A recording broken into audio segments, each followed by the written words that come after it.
Good afternoon student. आदर्श की online क्लासों में आप सभी का पुनः हार्दिक अभिनंदन। आज हम बीए पार्ट इंटीग्रेटेड के नए टॉपिक को लेकर आए हैं, संघनन। तो बच्चों इस चीज को समझने की कोशिश कीजिएगा। संघनन जो टॉपिक है अपने सिलेबस के अंतर्गत दिया हुआ टॉपिक है, तो आप लोग सबसे पहले संघनन की डेफिनेशन लिखिए। जल की गैसीय अवस्था के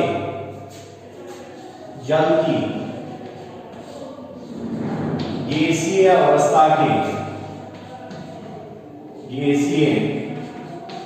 अवस्था के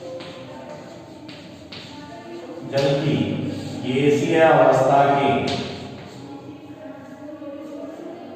की गैसीय अवस्था के तरल या ठोस अवस्था में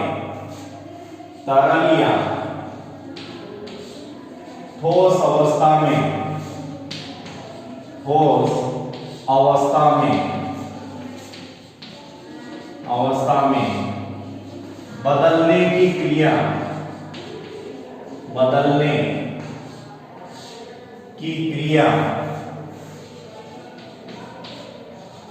को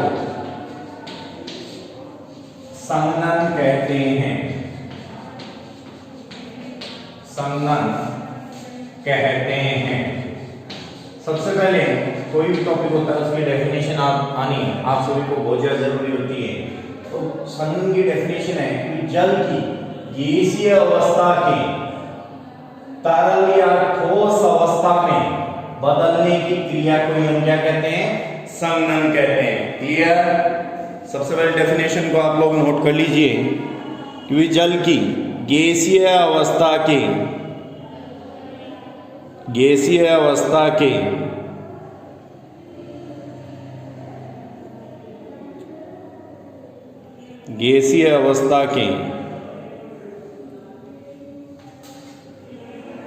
तरल या ठोस अवस्था में बदलने की क्रिया को क्या कहते हैं? संघनन कहते हैं। Clear definition? तो नोट कर लीजिए सबसे पहले डेफिनेशन को, उसके बाद आगे बात करते हैं। आगे लिखिए, संघनन की क्रिया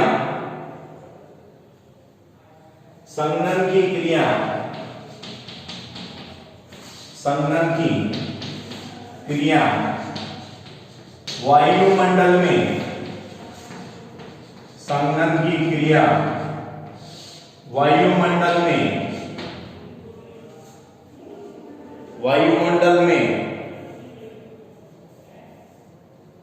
स्थित सापेक्षिक आर्द्रता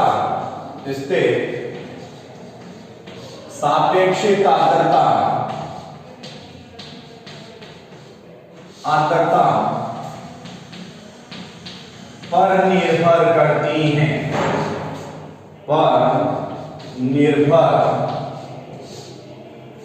करती हैं। किस पे निर्भर करती है बच्चों? सापेक्षिक आर्द्रता के ऊपर निर्भर करती है।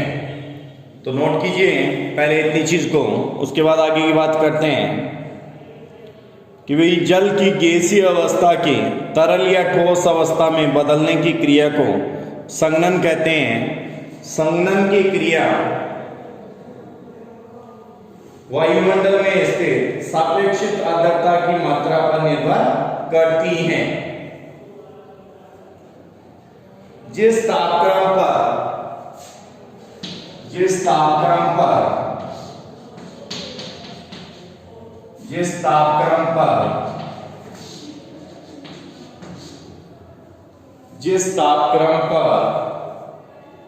हवा संतृप्त होती हैं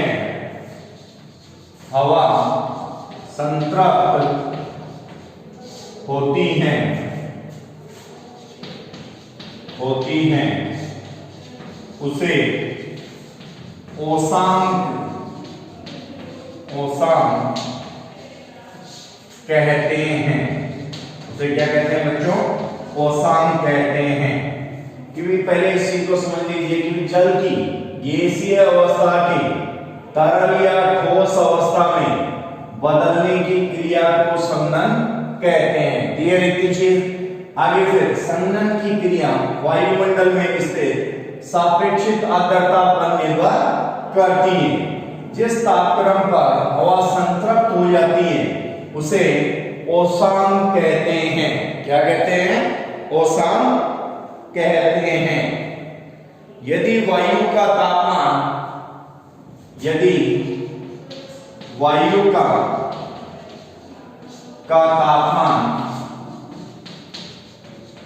ओसान से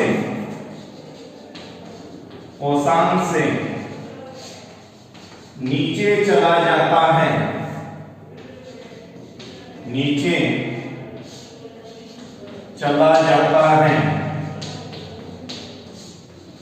ओसान से नीचे चला जाता है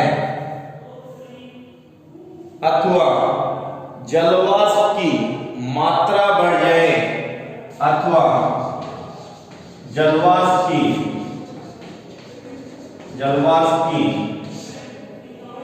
मात्रा बढ़ जाए,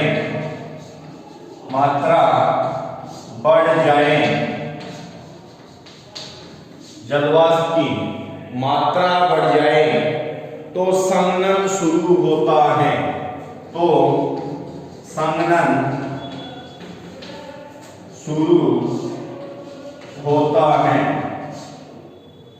संघनन शुरू होता है। आई थिंक आपको पूरा दिखाई दे रहा होगा, कोई दिक्कत तो नहीं है ना? थोड़ा बहुत आपको लाइटिंग का आई थिंक फेस हो रहा होगा।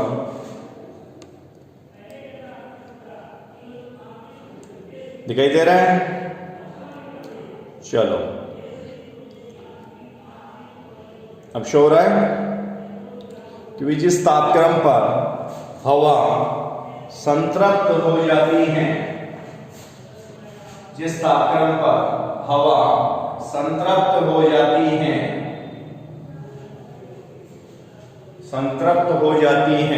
उसे ओसान कहते हैं। क्लियर? जिस तापक्रम पर हवा संतृप्त होती है उसे क्या कहते हैं? ओसान कहते हैं। क्लियर? यदि वायु का तापमान ओसान से नीचे चला जाता है अथवा जलवाष्प की मात्रा बढ़ जाए तो इसे संघनन शुरू हो जाता है। क्लियर? पूरी चीज नोट हो गई होगी। क्योंकि पहले हमने जो बात की इस वीडियो में कि जल की जो गैसीय अवस्था है उसके तरल या ठोस के अंदर बदलने की क्रिया को हम क्या बोलते हैं? संघनन बोलते हैं। क्या बोलते हैं? गैसीय अवस्था की तरल पे ठोस अवस्था में बदलने की क्रिया को संघनन कहते हैं। ये चीज क्लियर हुई। उसके बाद संघनन की क्रिया वायुमंडल में इससे सापेक्षिक आर्द्रता पर निर्भर करती है। जिस तापक्रम पर हवा संतृप्त होती है उसे ओसान कहते हैं। यदि वायु का तापमान ओसान से नीचे चला जाता है अथवा जलवाष्प की मात्रा बढ़ जाए तो इसे संघनन शुरू हो जाता है। तो इस चीज को पहले नोट कर लीजिए आप पूरे को, ताकि आपको किसी प्रकार की प्रॉब्लम फेस न करनी पड़े। तो सबसे पहले इतनी चीज नोट हो जानी चाहिए आप लोगों की कि सबसे पहले ऊपर की जो डेफिनेशन आपको दिखाई दे रही है संघनन की, कि भी जलवाष्प की गैसीय अवस्था के तरल या ठोस अवस्था में बदलने की क्रिया को क्या कहते हैं? संघनन कहते हैं। फिर संघनन की क्रिया वायुमंडल में स्थित सापेक्षिक आर्द्रता पर निर्भर करती है। जिस तापक्रम पर हवा संतृप्त होती है उसे ओसान कहते हैं। यदि वायु का तापमान ओसान से नीचे चला जाता है अथवा जलवाष्प की मात्रा बढ़ जाए तो संघनन शुरू हो जाता है। नोट हो गया होगा? आगे फिर बात करते हैं। हो गए नोट? चलो फिर आगे बात करते हैं। रफ कर दो इसको, रफ कर दो बच्चों। ओके, देखो संघनन की आपको सबसे बड़ी डेफिनेशन आनी चाहिए कि छोटे क्वेश्चन इन चीजों से बन जाते हैं, छोटे भी बन जाते हैं, बड़े क्वेश्चन भी बन जाते हैं। तो आपको माइनर चीज से कैच करनी है और माइनर को फिर आगे ले जाना है आपको। क्लियर? आगे फिर लिखिए,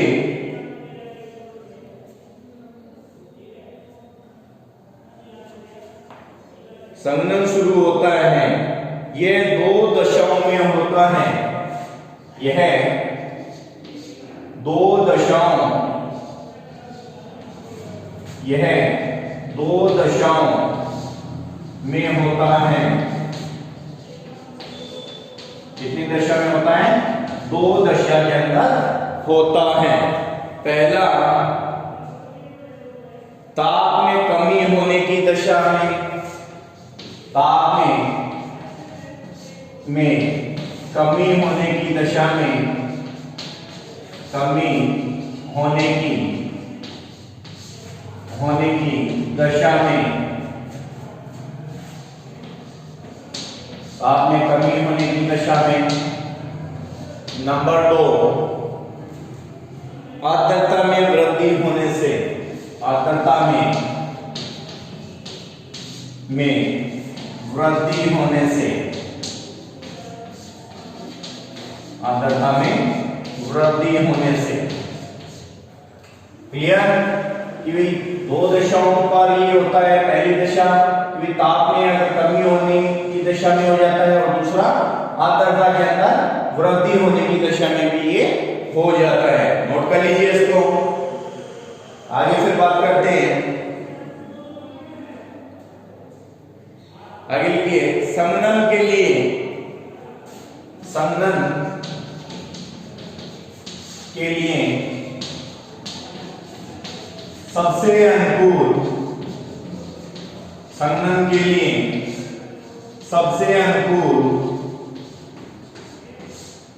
संघनन के लिए सबसे अनुकूल परिस्थिति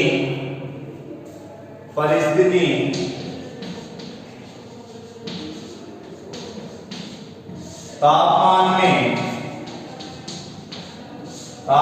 में गिरावट होने के कारण, गिरावट होने के कारण होती है। तापमान में गिरावट होने के कारण होती है। क्लियर? तापमान में गिरावट के कारण ये चीज उत्पन्न होती है। 2 दशाओं की बात की। पहली दशा ताप में कमी होने की दशा में, और दूसरी आर्द्रता में वृद्धि होने से। आगे लिखना है कि संघनन के लिए सबसे अनुकूल परिस्थिति तापमान में गिरावट होने के कारण उत्पन्न होती है। क्लियर? तो नोट कर लीजिए इसको जल्दी से, फिर आगे बढ़ते हैं, फिर आगे की तरफ चलते हैं। इतना नोट हो जाना चाहिए।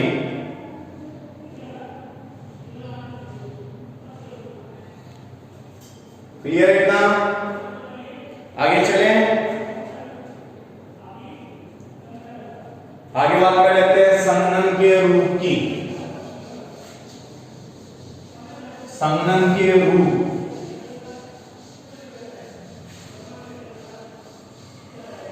संघनन के रूप,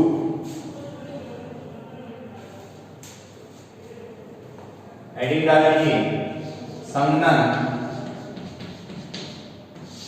के रूप।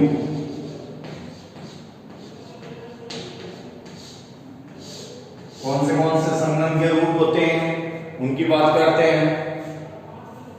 लिखिए, संघनन के प्रमुख रूप, संघनन के प्रमुख रूप ओस, पाला, ओस, पाला, बादल, व कोहरा है, कोहरा है। कौन से रूप है संघनन के प्रमुख रूप? ओस है, पाला है, बादल है और कोहरा है। क्लियर? पहली बात कर लेते हैं हम ओस की, क्योंकि ओस क्या चीज होती है? ओस। ओस की बात करते हैं, हेडिंग डाल लीजिए ओस की। लिखिए दिन के समय, दिन के समय पृथ्वी गर्म हो जाती है। दिन के समय पृथ्वी गर्म हो जाती है। दिन के समय पृथ्वी गर्म हो जाती है तथा रात्रि में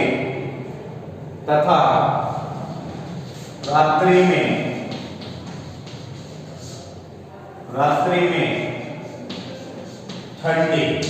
दिन में क्या हो जाती है? पृथ्वी गर्म हो जाती है सूरज की किरणों की वजह से, और रात्रि में क्या हो जाती है? ठंडी हो जाती है। अतः कभी कभी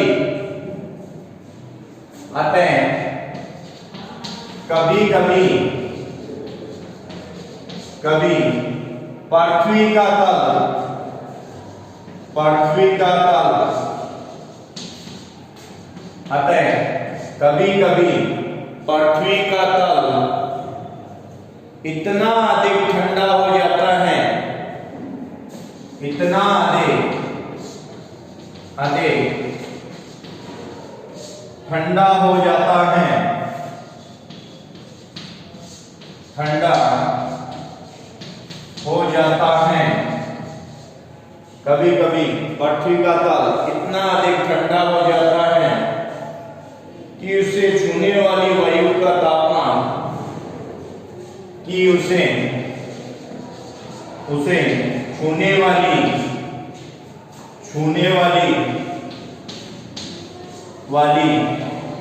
वायु का तापमान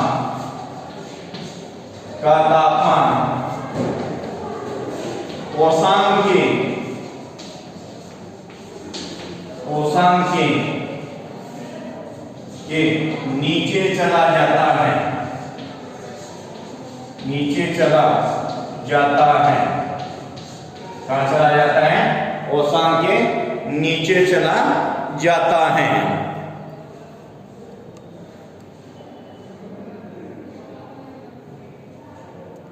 क्लियर? क्योंकि संघनन के प्रमुख रूप ओस, पाला, बादल व कोहरा है। ओस की बात करेंगे कि दिन के समय पृथ्वी गर्म हो जाती है तथा रात्रि क्या हो जाती है? ठंडी हो जाती है। अतः कभी कभी पृथ्वी का तल इतना अधिक ठंडा हो जाता है कि उसे छूने वाली वायु का तापमान औसत से भी नीचे चला जाता है। क्लियर? नीचे चला जाता है। हो गया नोट इतना? आगे बात कर लेते हैं इस चीज को रख सकना बच्चों में।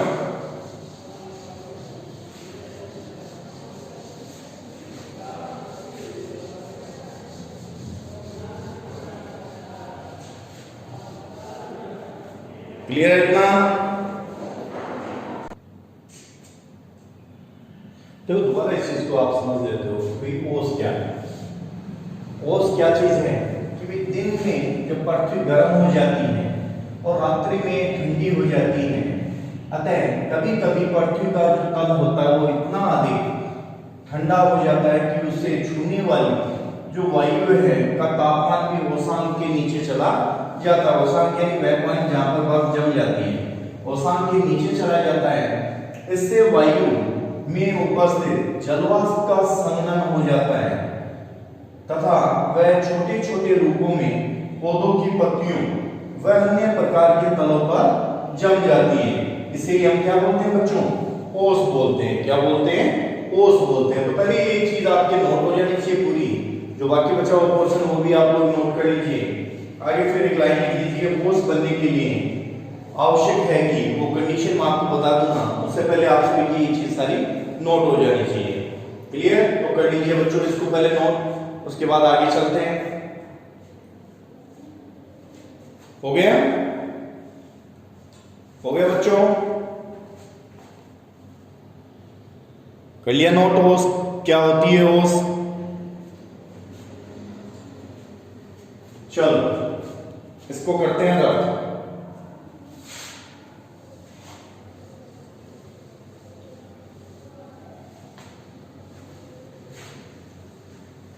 अब क्या क्या कंडीशन इसके लिए होती है उन कंडीशनों पर बात कर लेते हैं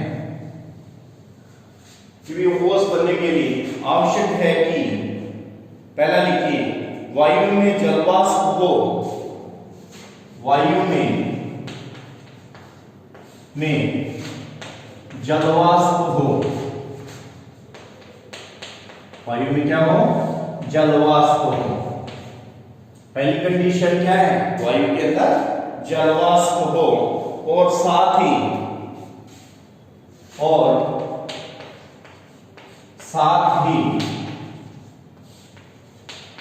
क्या कंडीशन होनी चाहिए नंबर 2 साथ ही धरातल का तापमान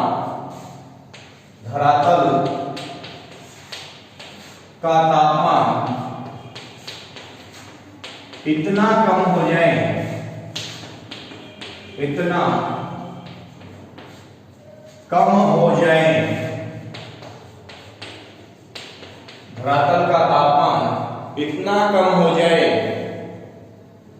कि वह वायु को ठंडा करके, कि वह वायु को ठंडा करके,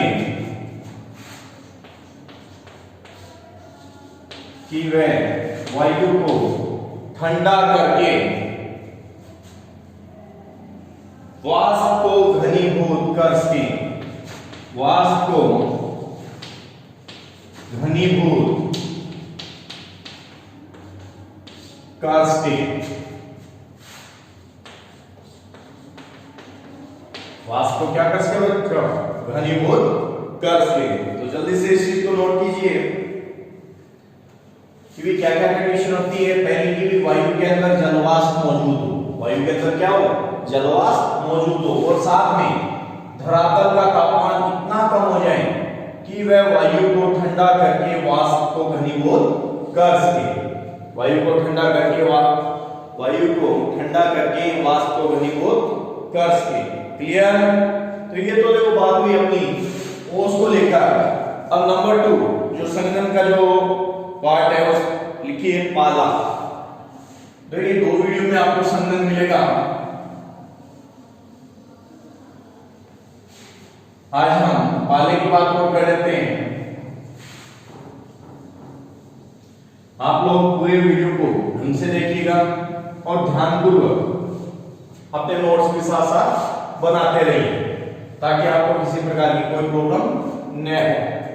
नंबर 2 लिखिए पाला, नंबर 2 डाल लीजिए पाला। बोलते ना कि भी पाला, तो वही पाला है। क्या चीज होती है देखिए, जब वायु में उपस्थित जलवाष्प, जब वायु में उपस्थित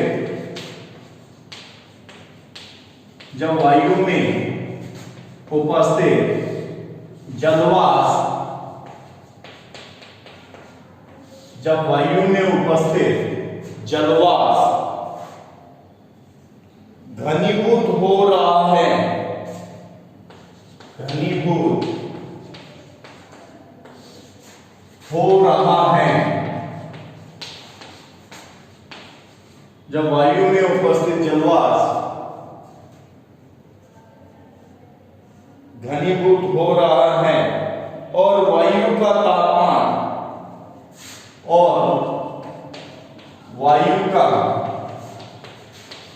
तापमान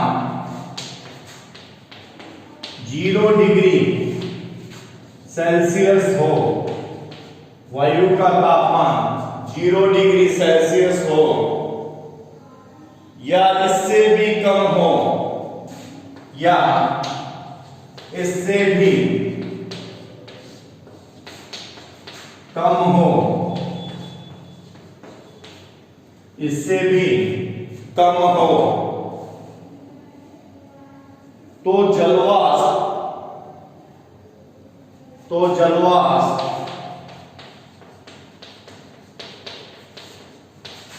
ओस का रूप न लेकर, ओस का रूप न लेकर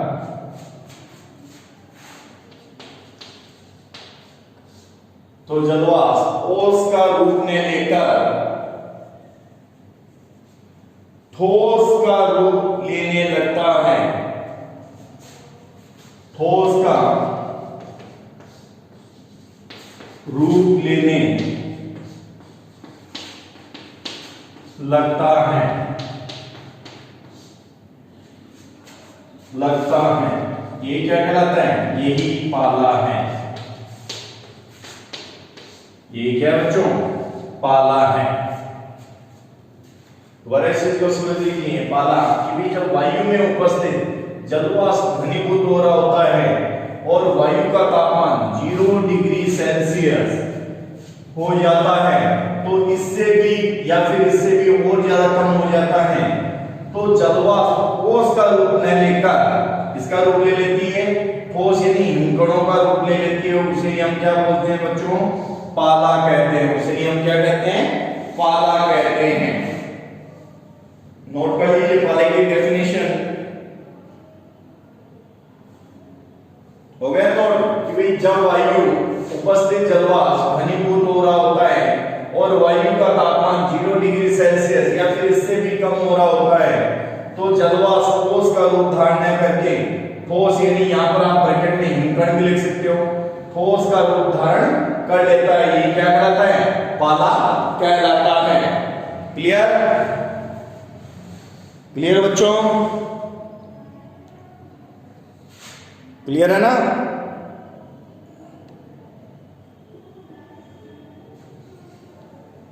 आगे फिर इतना नोट हो गया होगा आप लोगों के? रफ कर दो इतना।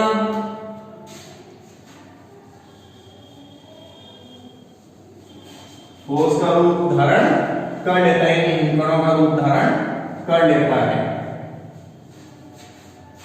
आगे फिर लिखिए पाला बनने के लिए, पाला बनने के लिए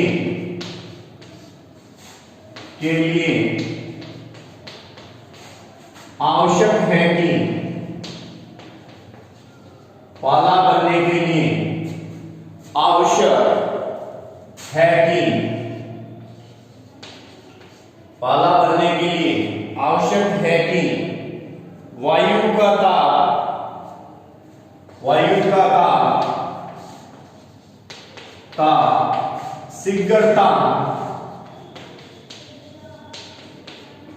वायु का ताप शीघ्रता व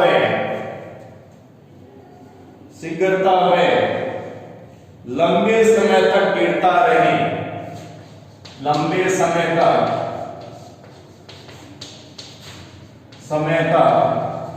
गिरता रहे, लंबे समय तक गिरता रहे तथा आकाश मेघ रहित हो, तथा आकाश मेघ रहित हो, तथा आकाश मेघ रहित हो। एक कंडीशन है सारी, तथा आकाश मेघ रहित हो, वह वायु में जलवाष्प रहे, वह वायु में जलवाष्प रहे, वह वायु में जलवाष्प रहे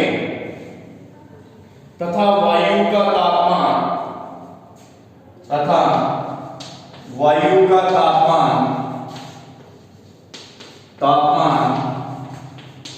हिमांक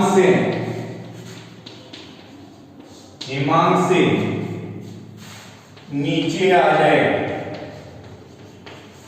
नीचे आ जाए। तो आगे क्योंकि पाला बनने के लिए जो आवश्यक कंडीशन है कि वायु का ताप शीघ्रता वह लंबे समय तक क्या रहे? गिरता रहे, तापमान रहे तथा आकाश मेघ रहित हो, वायु में जलवाष्प रहनी जरूरी है तथा वायु का तापमान हिमांक से भी नीचे की ओर आ जाए। ये कुछ कंडीशन है जो पाले के लिए आगे फिर हम कोहरा इन सभी की बात नेक्स्ट वीडियो में करेंगे। तो आप लोग इसी अकॉर्डिंग हमसे जुड़े रहिए ताकि आप लोगों को ये कॉन्सेप्ट तरीके से सिस्टमेटिक क्लियर हो सके। इसी के साथ धन्यवाद, दोबारा मिलते हैं नए वीडियो के साथ। पहले ये चीज नोट आप लोग कर लीजिए ताकि फिर कल के वीडियो में आपको कोई किसी प्रकार की प्रॉब्लम न हो। क्लियर? तो इसी के साथ धन्यवाद, दोबारा मिलेंगे नए वीडियो के साथ, नए अपडेट के साथ। इसी के सेकंड पार्ट के साथ आप लोग चैनल को लाइक शेयर सब्सक्राइब जरूर कर लीजिए